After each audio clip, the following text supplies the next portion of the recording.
40शी नंतर डेटिंग करणं अनेकांना वाटतं की अरे यार, आता तरुणपणीची सगळी मजा संपली.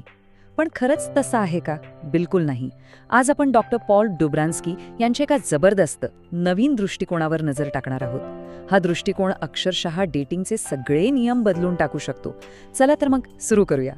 40शी ओलांडली की नाही की हा प्रश्न मनात येतोच की अरे, तरुणपणीच्या प्रेमात जी एक जादू होती, जी एक तीव्रता होती, ती आता खरंच संपली का? पण थांबा, घाबरण्याचं काहीच कारण नाहीये. कारण याचं उत्तर आहे नाही.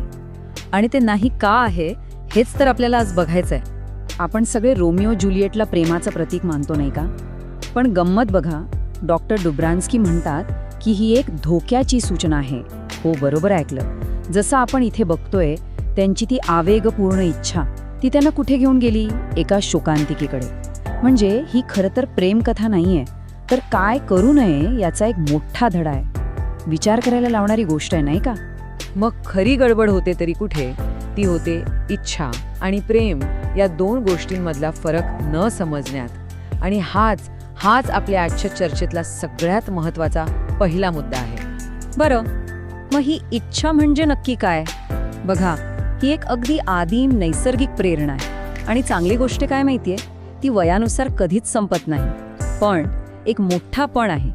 जर तिला शहाणपणाचं मार्गदर्शन मिळालं नाही ना, तर ती आपल्याला चुकीच्या दिशेला घेऊन जाऊ शकते. हे अगदी एका भरधाव गाडीसारखं आहे, जिला योग्य वेळी ब्रेक आणि योग्य दिशा देणारा चालक हवाच. हे बघा, सगळं काही इथे स्पष्ट होतंय. सर्वात खाली म्हणजे पाया आहे इच्छेचा, तो मजबूत हवा. पण फक्त पायावर घर उभं राहतं का? नाही, त्याच्यावर प्रेमाचा एक थर चढवावा लागतो. आणि मग सर्वात वर येतो तो म्हणजे प्रौढ समजूतदार भागीदारीचा थर. आणि लक्षात घ्या, हे सगळं आपोआप होत नाही. ते जाणीवपूर्वक, विचारपूर्वक करावं लागतं. ओके, मग हे 3 थर नक्की आहेत तरी काय? हे समजण्यासाठी ना डॉक्टर डॉब्रान्स्की एक खूपच सुंदर उदाहरण देतात. Russian nesting dolls. ती बाहुली असते ना, एकात एक, अगदी तसंच. कल्पना करा, त्या बाहुल्यांमधली सगळ्यात आतली, सगळ्यात लहान बाहुली, ती म्हणजे आपली आदिम इच्छाशक्ती, आपला तो आतला रोमिओ. ही जी उत्कटता आहे, ही ऊर्जा आहे ना, ती खूप महत्वाची आहे. तिला दाबून चालणार नाही, कारण तोच तर आपल्या व्यक्तिमत्वाचा मूळ गाभा आहे. आता त्या आतल्या बाहुलीच्या वरची म्हणजे मधली बाहुली, हा आहे आपला भावनिक भाग. इथे आपण मैत्री करायला शिकतो, इतरांना समजून घेतो आणि सगळ्यात महत्वाचं, आपल्या भावनांवर म्हणजे राग, भीती यावर नियंत्रण ठेवायला शिकतो. या थराशिवाय कोणतंही नातं स्थिर राहूच शकत नाही. आणि मग येते सगळ्यात बाहेरची, सगळ्यात मोठी बाहुली. हा आहे आपला प्रौढ मेंदू, म्हणजे जो तर्क वापरतो, व्यवहार सांभाळतो, नात्यांमध्ये सीमा आखतो आणि सर्वात महत्त्वाचं म्हणजे वचनबद्धतेचा खरा अर्थ समजतो. म्हणायला गेलं तर हा आपल्या व्यक्तिमत्वाचा CEO आहे, जो सगळं काही व्यवस्थित नियंत्रणात ठेवतो. आणि इथे सगळा खेळ बदलतो. आपण अनेकदा वयाला एक अडथळा मानतो नाही का? पण खरं तर अनुभवातून आलेलं हे जे शहाणपण आहे ना, तेच आपलं सर्वात मोठं शस्त्र आहे. ते कसं? चला पुढे बघूया. तरुणपणी प्रेम कसं वाटतं? अगदी त्या गार्डन ऑफ ईडन सारखं, जिथे सगळं काही आपोआप घडतंय, सहज घडतंय. पण जसं जसं अनुभवाचं फळ आपण चाखतो, तसं कळतं की आपण त्या बागेतून बाहेर आलो आहोत. आता या खऱ्या जगात नाती टिकवण्यासाठी जाणीवपूर्वक प्रयत्न करावे लागतात. हे एक काम आहे, मान्य आहे, पण ते एका सुंदर वास्तूच्या उभारणीसारखं आनंददायी काम आहे. हे अगदी ह्या झाडासारखंच आहे. बघा, तरुणपणी आपलं लक्ष फक्त झाडाचं खोड आणि फांद्यांवर असतं, म्हणजे नात्याची मूळ रचना कशी आहे. पण जसं जसा अनुभव वाढतो ना, तसतसं आपलं लक्ष त्या पानाफुलांकडे, त्यातील रंगांकडे आणि बारकाव्यांकडे जायला लागतं. आपण हळूहळू नात्यांचे जाणकार बनतो. ओके, तर मग हे सगळं ज्ञान तर मिळालं, पण आता प्रश्न हा आहे की याचा वापर कसा करायचा, योग्य जोडीदार शोधायचा कसा? तर इथेच डॉक्टर डोब्रान्स्की आपल्याला एक अतिशय प्रॅक्टिकल, व्यावहारिक मॉडेल देतात. या मॉडेलचं नाव आहे KWML. आणि याचा नियम इतका सोपा आहे ना, आपल्यासारख्याच दुसऱ्या व्यक्तीला, म्हणजे आपल्या कार्बन कॉपीला शोधू नका.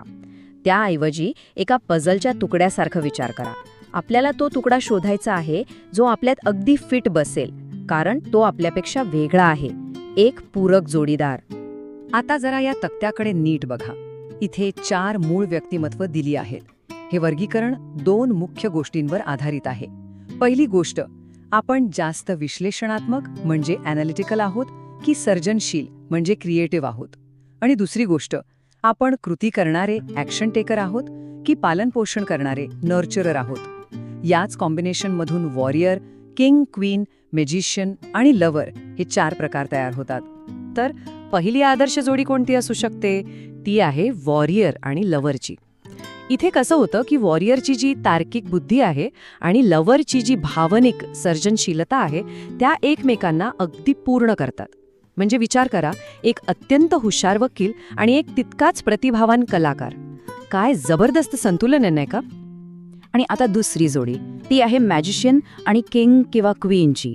इथे मॅजिशियनची जी एक आकर्षक, अगदी वादळासारखी ऊर्जा असते ना, तिला किंग किंवा क्वीनच्या शांत आणि खोल शहाणपणाचा आधार मिळतो. त्यामुळे ती स्थिर होते. उदाहरणार्थ, एक प्रचंड उत्साही इव्हेंट मॅनेजर आणि एक अनुभवी शांत सल्लागार. एक ऊर्जा देतो तर दुसरा त्याला योग्य दिशा दाखवतो. परफेक्ट. हे सगळं ऐकून मनात एक प्रश्न येतोच की ठीक आहे, पण हे वेगवेगळे व्यक्तिमत्व असलेले लोक एकमेकांना भेटतात तरी कुठे? आणि इथेच खरी मेख आहे. बघा, आपण सगळेच सवयीचे गुलाम असतो. आपल्यासारख्याच लोकांमध्ये आपल्याच आवडीच्या ठिकाणी आपण जास्त वेळ घालवतो. पण विचार करा, आपला पूरक जोडीदार आपल्या कम्फर्ट झोनमध्ये भेटण्याची शक्यता किती? जवळजवळ 0. तो आपल्याला त्याच्या बाहेरच भेटणार आहे. उदाहरण घेऊया. समजा एखादी व्यक्ती वॉरियर आहे, म्हणजे वकील, इंजिनियर किंवा व्यावसायिक. तर त्यांना त्यांचा लवर जोडीदार ऑफिसमध्ये किंवा नेहमीच्या जिममध्ये भेटण्याची शक्यता खूप कमी आहे. त्यासाठी काय करावं लागेल? आपल्या नेहमीच्या जगातून बाहेर पडावं लागेल. एखादा योगा क्लास लावा किंवा पॉटरी वर्कशॉपला जा. अशा ठिकाणी जा जिथे स्पर्धा नाही तर सर्जनशीलता आहे. आणि अगदी तसंच जर एखादी व्यक्ती मॅजिशियन असेल, म्हणजे कलाकार किंवा लोकांमध्ये सहज मिसळणारी, तर त्यांना त्यांचा किंग किंवा क्वीन जोडीदार एखाद्या पार्टीमध्ये भेटणार नाही. त्यासाठी त्यांना अशा ठिकाणी जावं लागेल जिथे शांतता आणि ज्ञान आहे. एखाद्या लायब्ररीत जाऊन शांतपणे वाचा किंवा एखाद्या अवघड विषयावरचा कॉलेजचा क्लास लावा. थोडक्यात, जिथे दिखाव्यापेक्षा विचारांना जास्त महत्त्व दिलं जातं. डॉक्टर डोब्रान्स्की या सगळ्याचं सार एका जबरदस्त वाक्यात सांगतात. ते म्हणतात, आयुष्यात अनेक अनुभव घेतल्यानंतर आलेलं शहाणपण हे तंत्रज्ञानासारखं आहे. ते आपल्याला कार्यक्षम बनवतं. पण याचा नेमका अर्थ काय होतो? याचा अर्थ अगदी सोप्पा आहे. तरुणपणी जी गोष्ट शिकायला कदाचित 20 वर्ष आणि अनेक चुका लागल्या असत्या ना, तीच गोष्ट आता फक्त 3 भेटींमध्ये ओळखता येते. अनुभवामुळे तुमचा रस्ता आता वाकडा तिकडा नाही, तर सरळ आणि अचूक बनला आहे. भूतकाळातले अनुभव जरी ते वेदनादायक असले तरी ती आजची सगळ्यात मोठी संपत्ती आहे. तर या सगळ्या चर्चेनंतर एक शेवटचा प्रश्न उरतो, आणि तो हा की काय होईल जर डेटिंगमधला आपला सर्वात मोठा फायदा तारुण्य नसून अनुभवातून आलेलं शहाणपण असेल तर? यावर नक्की विचार करून बघा.